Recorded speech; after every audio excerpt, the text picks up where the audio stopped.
তাই তুমি নাতবো হওয়ার পর নানা যদি তোমাকে বুকে জড়া ধরবে চায় তালি পরে কিন্তু যাইও না।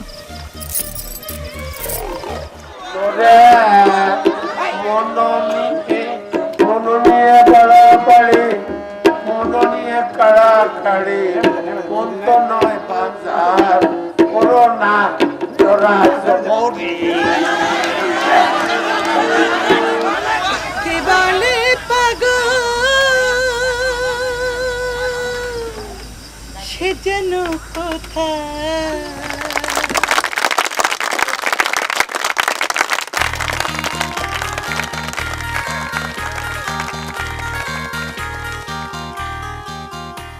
উনি আমার ওস্তাদ।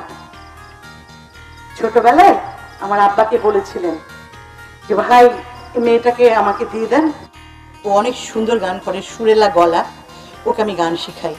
সে ছোটবেলা থেকে আমি ওনার কাছে গান শিখে আজকে আপনাদের দিলরুবা হয়েছে। উনি আমার সঙ্গীতের গুরু। ছোটবেলায় সঙ্গীতের যে বেজুনি বুনেছিলেন আমার হৃদয়ে, আজকে অনেক বড় হয়েছে। আমি দিলরুবা। ওস্তাদজি, আমি এতদিন আপনার কোনো খোঁজ খবর নিতে পারিনি, আমাকে মাফ করে দেবেন ওস্তাদজি। কি বলছো মা? হ্যাঁ, এসব কি বলছো তুমি? এই যে এতগুলো দর্শকের সামনে আমাকে যে সম্মান তুমি দেখালে, তাতে তো আমার হৃদয় ভরে গেছে। আমি এখানে আর গান করব না। আমার ওস্তাদজিকে যেভাবে আপনারা অপমান করলেন, আমি এখানে কিভাবে গান করব? অসম্ভব। না না না না না না মা, এ কথা বলো না, এ কথা বলো না। এই যে এত দর্শক, হাজার হাজার দর্শক তোমাকে ভালোবেসে তোমার গান শোনার জন্যে ওরা ছুটে এসছে, আর তুমি তাদের সে আনন্দ থেকে বঞ্চিত করবে?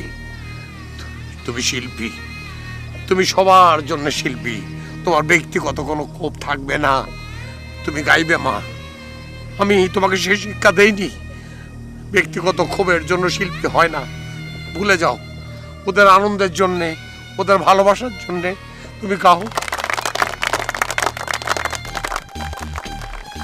আমি দোয়া করছি মা, তুমি সব সময় গান গাইবে, তুমি সব সময় গাইবে।